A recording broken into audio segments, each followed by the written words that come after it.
Thank you for joining us on Belief Busters Podcast. We have created a new series where we discuss the beliefs people have about God, religion, spirituality, divinity, and intuition. This space is created for you to hear what folks think God is, how their perceptions may have changed, what works for them today, or what no longer serves them. Consider this a sacred conversation, affirming that there are multiple paths for people to have a connection to what they call God, or source, or allness, principle, love. It doesn't matter what we call God. God is. The beliefs that individuals share on this program does not necessarily reflect my personal beliefs, but I do believe that whatever the journey is, whatever the purpose of the journey to connect to the allness of the universe that the individual takes is sacred and worthy. And so I invite you to join in this conversation on Belief Busters. Welcome to another episode of Belief Busters. And today I'm really happy to have our guest, ST Rappaport. She is joining us. And ST is a relationship photographer, a creative Journal Expressive Arts Coach, and founder of Genius Relationships, and also a host of the LifePix Relationships Podcast. Whew, that's a lot of stuff that she's into. And we're going to talk about the work that she does with the power of the non-dominant hand. She says that you can gain direct access to your emotions and subconscious mind, allowing you to gain a profound understanding of yourself, others, and any situation you are in. Welcome, ST. Hey, I'm so excited to be here. Thank you so much for having me. I am really glad that you're here. So you got into this journaling with a non-dominant hand. So what's your belief before you kind of got on this journey? Did you have one about like woo-woo, anything kind of, it's got to be logical? Yeah, so exactly that. First of all, I'm really logical, okay? So like anything that doesn't fit with the logicness of things in my mind, I have to like, either I just don't believe it or I'll have to find ways like to prove myself that it is just the way I think, right? Like even math in school, right? Math is really logical, but I was really good at it as soon as I understood how it worked, and then like I had no problem. It was really easy for me. So just that sort of thing. But I was never into writing and journaling. Like this is really not my sort of thing. Like people really say all the time, journaling's good, like either in the morning or at night, like you should do it all the time. And I just never connected with it. And when I heard of this creative journal, Expressive Arts, the thing that actually like got me interested in it was the arts, because I like art. So that was interesting, but I was like, how does art help me? And like, I'm not really interested in journaling. I don't like this. It's not going to do anything for me. And I didn't believe really that it would help me.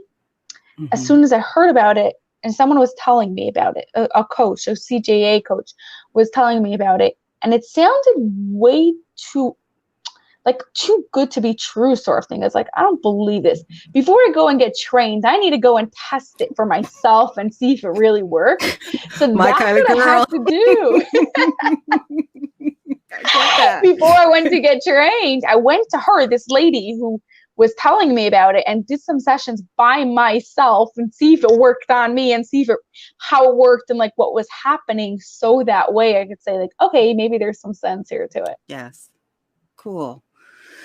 So how did you find the CJA coach? How did that come up for you? What was the journey like to get there?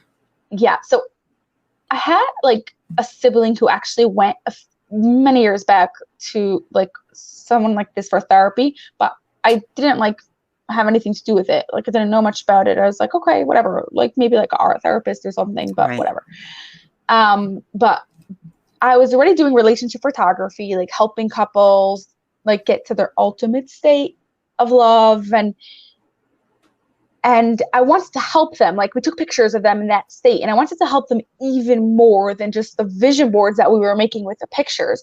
So I kept my eyes open. I was like, I don't want to go back to school, but I want to see if there's something else that I could do that I could help couples that I deal with. And it came to me just like that.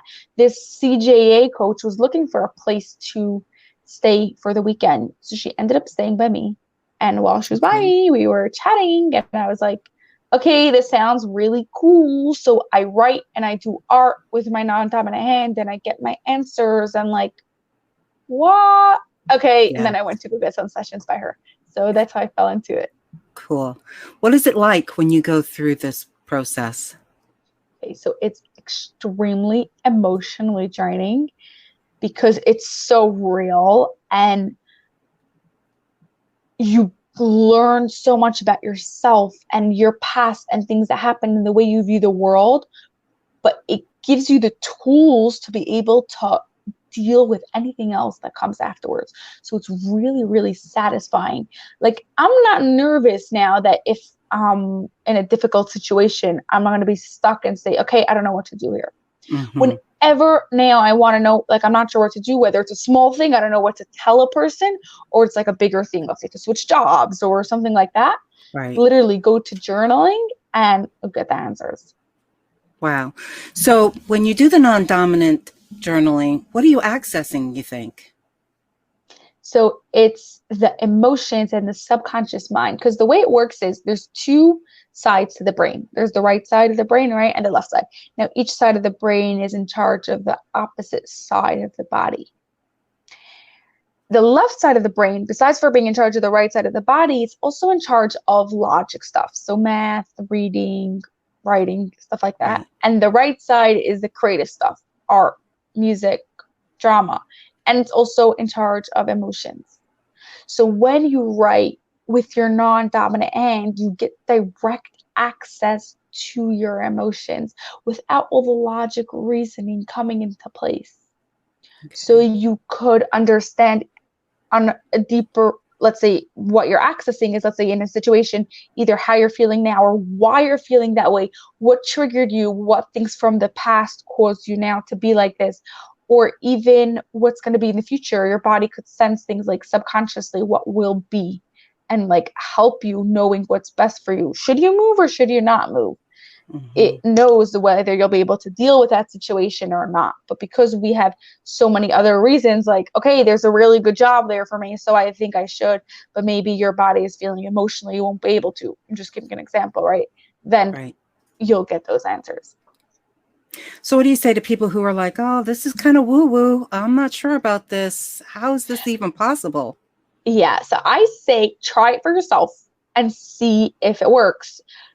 I am not like, that's the way I did it. And I think that that's the best way to get it, because I could talk from today till tomorrow. And unless you see it and you see what answers you get, then you won't see how awesome it is. I'll just say, but that your body's not going to give you answers that you're not ready for. So if you feel like you did it, you hang up from this like podcast and you feel that like, okay, I want to try this. I'm not so sure if it works, but let's see if like maybe there's something here. Then try it. And if you get nothing out of it, try it again tomorrow or in a few days. And try a few more times before you just completely push it off, because your body has to trust it in order for it to give you the answers. And can you just take us through the process a little bit so that if our listeners do want to try it, what do they need to do? Yeah, so like a basic exercise that literally works with everything is this. You'll start by drawing a little picture, stick figure, like diagram, some sort of the current situation that you're in. Your husband got mad at you or got into a fight with your coworker, whatever it is, right? Just draw a little picture of it.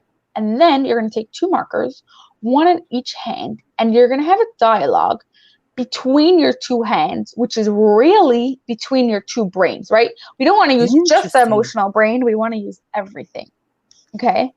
Yeah. So the way it works is you ask questions with your dominant hand and you answer the questions with your non-dominant hand without thinking. Okay. Okay. So it's also this is really great for people who like have a really difficult time like asking questions to themselves, or like Yes. trying to think, like don't have that much self-awareness. It's also really great for such people. You're going to ask questions to the picture, which is really the situation, right? So we're going to start by asking question like, who are you? So answer probably will be the fight I got into with my husband. And next question, you're going back and forth. How do you feel? And answer with your non-dominant hand. Why do you feel this way? And what can I do to help you? Those are basic questions to get you started. And then you could continue the dialogue. Let's say you got an answer that he did this way too many times already and I'm just fed up. So why Right. you fed up, or what is causing you to fed up, or what triggered you to have an explosive thing, or what could you do for the future? How could you go and have that conversation with him so it shouldn't happen again? Whatever Right. you want to know, whatever you're trying to figure out, just ask those questions and continue the conversation. And you might just be really surprised. Nice. All right. It sounds pretty easy. I'm actually going to try it afterwards, and I'll let you know what happens. Yeah.